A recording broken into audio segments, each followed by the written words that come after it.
All right, Nick, I alluded to it at the beginning of the show, and I'm very excited about talking about this because this is a local story that was trending on social media.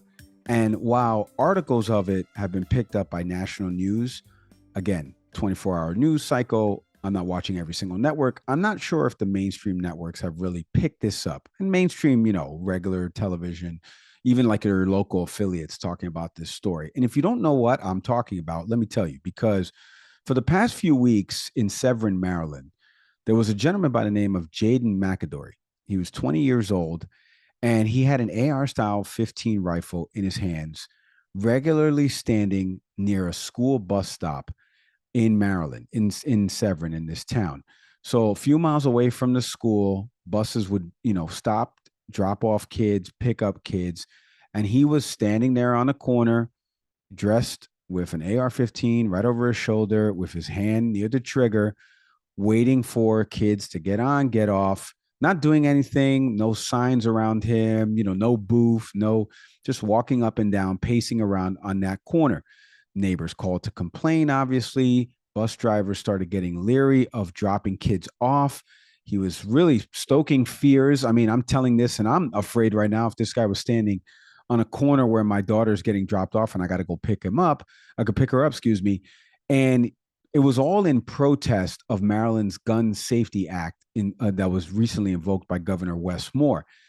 Now, I'm going to play a clip from WBAL out there in Baltimore, the station that was covering this, because the one thing that was trending about this was the actual story, right?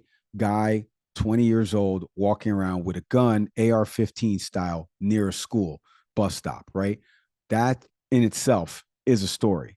The second part of the story was really about WBAL giving this guy so much airtime to talk his story about why he was walking the streets, roaming with just an AR-15 near an area designated for school drop-off and pickup. Take a listen to the story as summarized on BAL. Then we're going to come back and react on the other side. Cell phone video taken Wednesday shows a school bus dropping off Severn elementary school students while a man with an AR-15 semi-automatic rifle in his hands looks on from across the street. Jamie Sparrow, the parent who recorded this video, says he's seen the man there for 3 weeks. I feel like if we don't do something about it now, then we'll be talking again, and it'll be too late at that point, What do you mean by too late? I think that lives could be lost, people could be harmed. Sparrow says besides the fear it's caused, sometimes the bus won't bring kids home because they've heard he's out there. The man with the gun is J'den McAdory, and he says what he's doing is not about scaring parents or children, it's about protesting the recent gun control measures Governor Wes Moore signed into law. I really wasn't coming out here for the kids. I was coming out here to show people that this is legal. For parents who might ask, just because you can do this, does that mean that you should do this? No, it does not mean that. But I think that if I do this enough, that it will create enough deterrence. In the months that J'den McAdory has walked the sidewalks of Severn with his AR-15 semi-automatic rifle, he says it's always been about protesting a new Maryland gun control law, not about scaring parents or children at the school bus stop nearby. Guns can be safe if it's controlled by the right person. Can you understand how parents and kids might be afraid seeing this? I do understand, so I talked to the kids this morning at 7 a.m. I came out here and talked to them right at that bus stop over there with the AR-15. Anne Arundel County Police say McAdory is permitted to do what he's doing under Maryland law. McAdory says he told the kids at the bus stop, I don't know what the school's been telling you guys, but I'm really no threat to you guys, no harm at all. Hours after McAdory talked to the students, the Severn Elementary School principal sent this letter to parents, advising students who see McAdory to ask the man to leave and walk away from him. Her final request, report any interactions with the man to the school or police as soon as possible. A couple things to mention real quick. In the story, they alluded to Maryland's Gun Safety Act of 2023, which recently went into effect. And that states that a person is no longer allowed to carry a firearm in a school, healthcare facility, or a place licensed to sell alcohol, cannabis, such as like a stadium, museum, or racetrack. There's other parts to the law that was recently written into effect by Governor Wes Moore, who's recently a Democrat, obviously, and took over for Larry Hogan, who was done at his term limit. So that's the first part of this. What is he actually protesting? He's protesting this law that a person is no longer to carry a firearm, in a school, like, or near a school, like he was doing outside on the streets, which again, as he stated, it's his right to do that. And it really wasn't about scaring or threatening the kids. It was more about being able to showcase the gun and protest this law. We're going to get into how there are other ways to protest, but so be it as that may. I want to read real quick what the governor of Maryland said about this in a statement. Scaring our kids and threatening our communities won't help make Maryland safe. The governor won't allow these tactics, to stop his administration from taking common sense steps to protect our communities. A bunch of parents were interviewed, not only in that piece, but subsequent articles. You can read a lot about this on WBAL.tv, or you can go check it out at npr.org. A quick update to this story as we're recording this. Isafine Smith, as I think I'm saying her name correctly, the principal of Severn Elementary School, added that now McAdory has agreed to stop visiting elementary school bus stops after the school's communication office kindly asked. So you heard the tips there. All right, Nick, there's a lot to get to with this story. There's just I gotta sit up in my chair because as you and I were preparing to talk about this story and this started to kind of make the social media rounds over the weekend, I found out about it from a parody account. And the parody account was really showcasing the media's coverage of this, the both sides of this, right? Here's a guy with a loaded weapon, by all accounts, walking near a school bus stop area, elementary school kids, not even older kids, like elementary school kids, who knows what ages, and parents, the school itself, the bus drivers, all of them incredibly concerned, not making stops. It led to a lot of chaos, unnecessary, all in protest of something else, not in relation to the school. So that's part one. Part two, the media's coverage of this with the both sides of it, getting his story and account as if, normal people go to protest one thing by protesting something completely different. So that was the second part of the story. You heard it here now, and you've heard the clip. You saw the social media tweets about this guy. And obviously, he is an African-American male. The parent that you heard in the piece there, another African-American male as well, talking about, we got to do something here, or, it may be too late. The emotions, I'm going to get into mine after your take, but I'm curious to hear, as a former educator, as a parent of two little girls who, waits by the bus stop here and there or goes pick them up. I know you live near your school, so bus stop not applicable in this scenario, but what do you make of not only the craziness of this story, but also the way it's being covered? I mean, the way it's being covered is a little bizarre. Let's talk to the strange fellow who's walking around with a machine gun in front of children, and try to make sense of that. I understand the curiosity, and that may be where journalists are playing a role here of trying to make sense of this. I understand. I mean, yes, from a technical standpoint, this is a form of protest. He's not happy about the law and wishes to brandish a weapon. My question then is, in the state of Maryland, how is it possible that you don't have laws in the books that say that brandishing a weapon in the presence of children should be illegal? That seems like something that the state house should probably take up at some point, right? I as you were talking about being around elementary school kids, of course, the question I asked myself is, how would I feel? If someone was walking around with an AR-15 around my child's school, I think the answer is I'd probably have a very difficult conversation with my company, because I probably would be working from outside the school. I'd probably be having a laptop set up and probably tapping into someone's Wi-Fi, because I sure as hell am not going to sit at home with my daughter being around someone at a couple of times of the day with a person with a machine gun in their hands.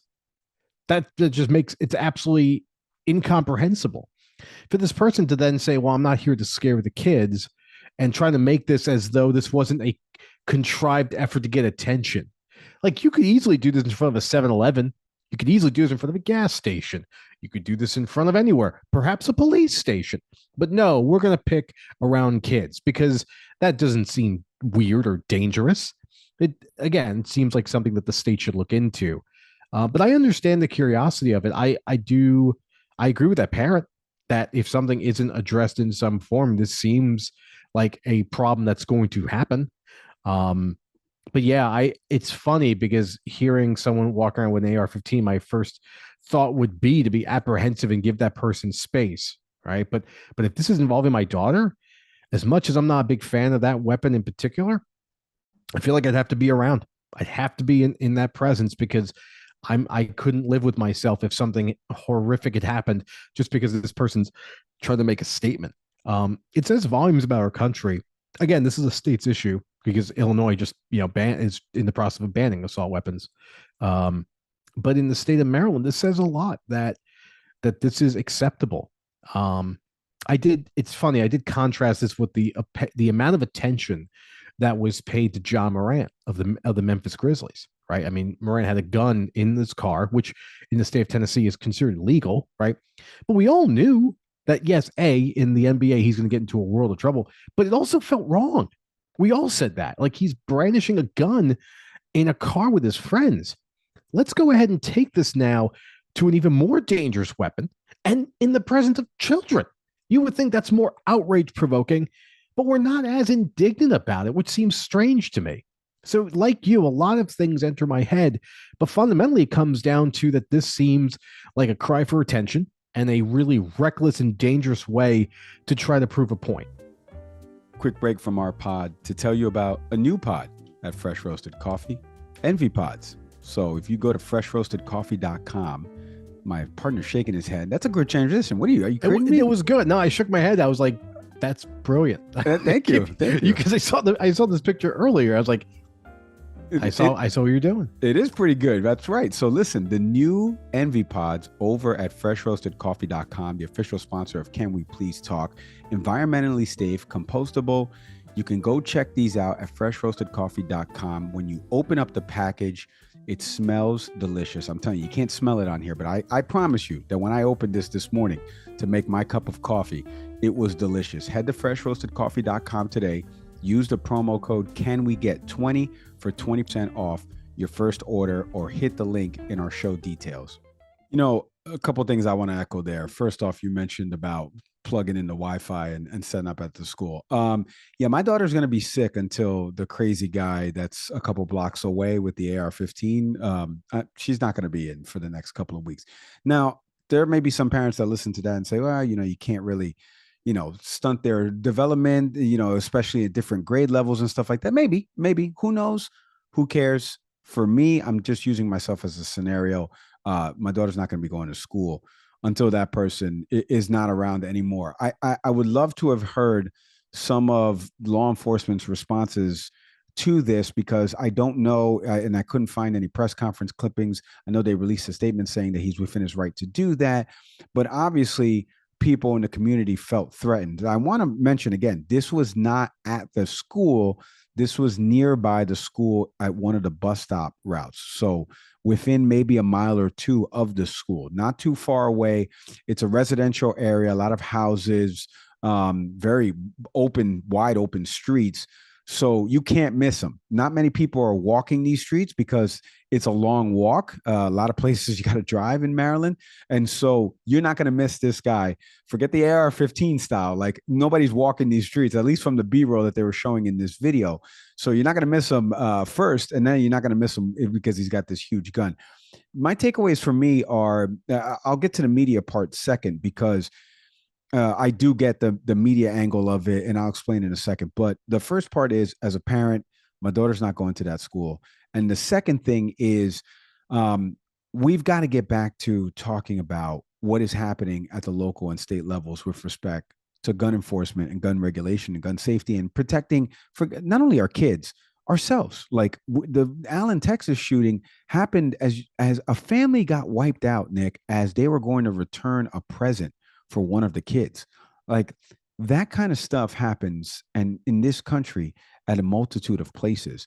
And Governor Wes Moore, from Maryland, and we've had somebody on the program that actually knows and has written things with Wes Moore and is friendly with him. and Dr. Peniel Joseph out in Texas. And he was telling us when Wes Moore got elected in November, what a long shot he was to actually win this governorship. And he ended up winning it in Maryland, and he had some ideas with him. And some of those ideas were simple things that he can put into effect in his state, like, oh, I don't know, hey, you shouldn't have a gun at a school or at places where they sell alcohol and they smoke, weed is legal. And so you can't have it at those places, or guess what, or at a museum or a stadium, where there's like thousands of people that you could potentially shoot. And folks are like, I can't bring my gun here anymore. Like, that's the response that people have to, I can't bring my gun here anymore. And it reminds me of like those commercials, or excuse me, those news pieces in the 80s when people were protesting seatbelts and they started protesting drunk driving. Oh, I can't drink a beer anymore in my car.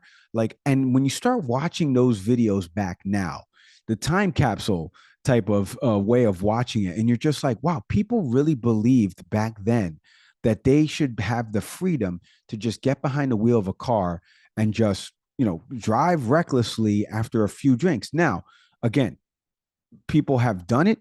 People have survived. People have died from it. There's a terrible story about that bride and groom that got married, and the bride got killed on the night of by a drunk driver as they were driving back to the hotel in the golf cart. So that industry got regulated, right? And we still can't prevent all of them. We get that, because you can't be with every individual person at every single moment. But what you can do is give them less access to get something with respect to having a license for the vehicle and stuff like that. So I feel like decades from now, we're going to be watching, or the people of Maryland will be watching that story being like, wow, that guy really thought he could just walk around with a gun. Now, again, he is not in an area designated by the law, which has just recently gone into effect. So that's why he's actually protesting in the right spot to be doing this. I was watching that play out, and I was enraged. I was enraged because he's 20 years old. So again, somebody who's maybe mentally not there. Maybe that's, and he said it himself in the piece. Yeah, they're right. But also I still feel like this is the right thing to do for me. No, there's a moral and there's a legal responsibility, right? Legally, yeah, you can do that. Morally, should you do that? Should you, make people feel threatened by bringing the presence of a weapon that could take out their lives in seconds? I don't think you should do that. And you should know that you shouldn't do that as well. The media part of it, I'll be honest, local news is way different than national news. National news, you can parachute and cover stories like this that are happening, and that'll fill up your segment as you're trying to fill out 24 hours. Local news, you've got a show to do at 5 o'clock, and what's going on today in Baltimore County? What's going on in Prince George? Like, there's not much to cover at the local level, and I can see why a story like that would make news. The people's umbrage was with talking to the individual, right? And the journalist down there that you hear in the piece wanted to get the perspective of the guy, because why is the guy doing that? That's the more interesting part of this. Not dog bites man. It's man bites dog. That's the interesting part of the news story as you're taught in journalism. So I kind of get why they would interview it. The way they framed it on social media and others was very telling of how we give people like this platform that are seriously doing something so morally wrong, but we're like, you know what? Let's hear them out anyway. And I think that speaks to the larger. Hey, thanks for watching the Can We Please Talk podcast. Whatever clip you just watched, we hope you enjoyed it, and we hope you stick around for some more. Subscribe to the channel. My partner's over here smashing the button. Come on, do him a favor. So hit subscribe.